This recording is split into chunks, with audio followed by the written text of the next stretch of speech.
Assalamualaikum warahmatullahi wabarakatuh. Perkenalkan, nama saya Nabil Alwan. Saya mahasiswa Universitas Bina Bangsa, jurusan Administrasi Publik, Fakultas Ilmu Sosial dan Ilmu Politik. Di sini saya akan menjelaskan riset UMKM menuju kemandirian sebagai tugas ujian akhir semester dari mata kuliah perubahan sosial dan pemberdayaan dengan dosen pengampu Bapak Basrawi, SPD, MPD, SE, ME, PhD, CHCM, DR, DRH. Selamat siang, Kak. Selamat siang. Perkenalkan, nama saya Nabil Alwan dari Universitas Bina Bangsa dari jurusan Administrasi Publik. Oke. Ya, sehubung adanya tugas mata kuliah perubahan sosial dan pemberdayaan, maka dari itu mohon izin interviewnya, Kak. Baik, siap. Terkait UMKM Seblak Teja, Prasmanan Teja ya. Iya, betul. Prasmanan Teja. Kalau boleh tahu nama abangnya siapa, Bang? Sebelumnya perkenalkan, nama saya Fajar Oktavianto Firdaus, biasa dipanggil Vian. Tepatnya. Ya. Bang Vian ya. Ya, betul, biasa. Biasanya gitu. Ya. Ini usaha seblak ini dari tahun berapa, Bang? Saya dirikan sejak tahun 2013 akhir November. 2023, sorry. 2023. 2023. Saya dirikan bersama istri saya waktu itu hingga saat ini udah jalan 2 tahun jalan. Oh iya. Awalnya gimana sih ceritanya abang bisa kepikiran buka seblak ini?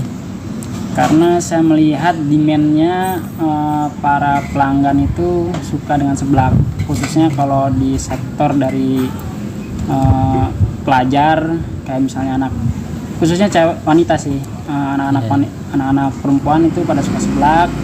Dan menurut saya juga seblak itu masuk di sektor manapun, nggak meski hanya anak-anak maupun orang dewasa pun pada suka seblak begitu, sebagai cemilan yang yang gurih katanya begitu sih. Iya. Nama usahanya keren ini, kayak Seblak Prasmanan Teja Cilegon. Iya. Itu idenya dari siapa itu, Bang? Kalau ide sebenarnya kita ngelihat dari bahan dasarnya si seblak itu. Seblak itu kan identik dengan pedas begitu ya. Kita juga ngambil nama Teja itu dari cabai kering. Kalau orang Sunda bilang katanya itu namanya Teja. Jadi kita ambil Teja itu dari cabai kering tersebut. Namanya Teja, kata orang Sunda bilang begitu. Oh iya. Kalau boleh tahu ini omset abang berapa ya kira-kira per hari, per bulan? Per hari berapa per hari? Kalau harian omset untuk saat ini kita masih di rata-rata sekitar 1,2 juta. Ya, itu omset. Belum bersihnya.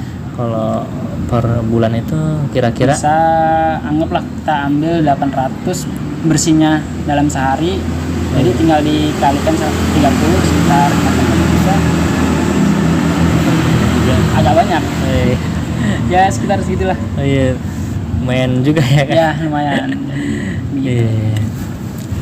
Kalau boleh tahu modal awal usaha ini dari mana, Bang ya? Modal usaha yang pertama, sebelum saya mendirikan Seblak Prasmanan Teja ini, saya tadinya bekerja di sebuah perusahaan swasta. Iya. Itu udah bekerja selama 4 tahun lebih, 4 tahun pas. Iya. Dari tahun 2019 Oktober hingga 2023 Oktober. Saya resign. Kemudian setelah itu saya mencarikan uang BPJS tenaga kerjaan, kan saya ada BPJS tenaga kerjaan tuh. Iya. Saya cairkan sekitar 11 juta lebih. Dari situ ya? Dari situ untuk modal dari saya bangunkan Seblak Prasmanan Teja ini dari uang BPJS dan uang tabungan yang ada waktu itu. Iya. Jadi kalau misalnya di total kemarin tuh untuk mendirikan modal awal tuh sekitar 22 jutaan. Untuk bangun ini semua itu ya? Ya, betul. Itu udah termasuk sama biaya sewa ruko sebesar 10 juta untuk per tahunnya. Iya. Sampai sekarang pernah ada kesulitan nggak sih untuk cari tambahan modal gitu atau dana untuk ngembangin usaha gitu? Untuk sejauh ini untuk pembiayaan pembangunan atau Ngembangin usaha. pengembangan usaha itu sendiri kita ngambil dari omset hariannya juga sih. Jadi untuk penambahan mungkin ya kita ambil dari harian omset aja. Jadi nggak ada kesulitan ya? Untuk saat ini sejauh ini kita nggak ada kesulitan. Cuman kalau kesulitan sendiri dalam seblak saat ini yaitu ya promosi dalam digitalisasi aja sih sebenarnya. Oh gitu. Iya, Dari situ aja. Mungkin nanti kedepannya kita juga mau ada rencana untuk endorsement kepada beberapa influencer di Kota Cilegon khususnya gitu sih. Untuk langkah kedepannya kita sih untuk menangani kurangnya marketing dalam digitalisasinya gitu sih. Kalau untuk media sosialnya sudah ada? Untuk media sosialnya kita sudah ada, cuman hanya sekedar untuk menginformasikan kepada follower kita, pengikut kita untuk tahu kalau kita sudah buka begitu sih. Sejauh ini lebih ke situ aja. Ada pun lainnya hanya bikin quotes Instagram aja sih biasa. Oh, jadi pakai media sosial apa aja tuh? Kita media sosial saat ini ada di Instagram sama di TikTok. Oh iya. Pakai media sosial itu cukup signifikan nggak sih untuk pelanggan datang itu, meningkatkan nggak? Pada waktu itu saya pernah menggunakan yang namanya FB Ads atau kita biasa sebut itu di Iklan posting Facebook. iklan Facebook sih. Iya. Iklan Facebook maupun posting Oh iya. booster posting di Instagram pada waktu itu. Sama halnya satu lagi saya juga melakukan itu di platform TikTok. Itu pun saya juga boosting juga, walaupun dari kita juga harus berbayar kepada media sosial tersebut. Itu bikin pelanggan banyak kesini juga. Ya, hampir rata-rata yang saya tanyakan kepada pelanggan yang baru, karena kan sebagai ownernya juga memperhatikan pelanggan-pelanggan yang datang gitu. Jadi kan ada beberapa yang ingat wajah familiar pada pelanggan yang sering datang maupun tidak itu terlihat jelas. Jadi ketika ada pelanggan yang memang baru datang itu terlihat jelas bagi kita, dan saya tanyakan tahu info kita dari mana gitu. Dan hampir rata-rata dapatnya infonya dari Instagram maupun TikTok. Dan jujur itu agak lumayan membantu pada promosi digital kita. Inovasi apa aja yang udah pernah abang lakuin di usaha ini bang? Seperti menu baru, cara penyajian atau bagaimana? Untuk inovasi sendiri kita sudah melakukan beberapa hal. Contohnya kita penambahan menu terhadap bagian sektor pertulangan ayam. Contohnya kita menyediakan paha ayam sama sayap ayam, yang mana di beberapa seblak yang ada pun jarang menyediakan menu tersebut atau topping tersebut. Kemudian kita juga mengadakan yang namanya kuah asam manis, dan banyak juga yang suka. Untuk di seblak lain pun sebenarnya tidak ada untuk kuah asam manis, dan kita di sini ada. Itu inovasi kita yang kita lakukan terhadap seblak kita. Kemudian beberapa topping varian yang lebih murah lagi, di harga range sekitar Rp1.000. Jadi kita start from dari Rp1.000 untuk beberapa topping yang ada.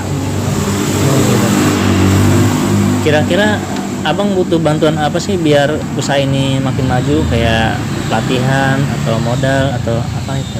Mungkin yang lebih besar dampaknya adalah untuk bantuan dalam pendanaan. Contohnya ada bantuan sosial atau lainnya untuk dikembangkan kembali, untuk dipergunakan sebagai peningkatan seblak prasmanan ini begitu. Oke, bang, mungkin cukup sekian ya interview dari saya, kurang lebihnya. Mohon maaf ya kalau mengganggu. Terima kasih banyak bang. Sama-sama. Oke, terima kasih bang. Sama-sama.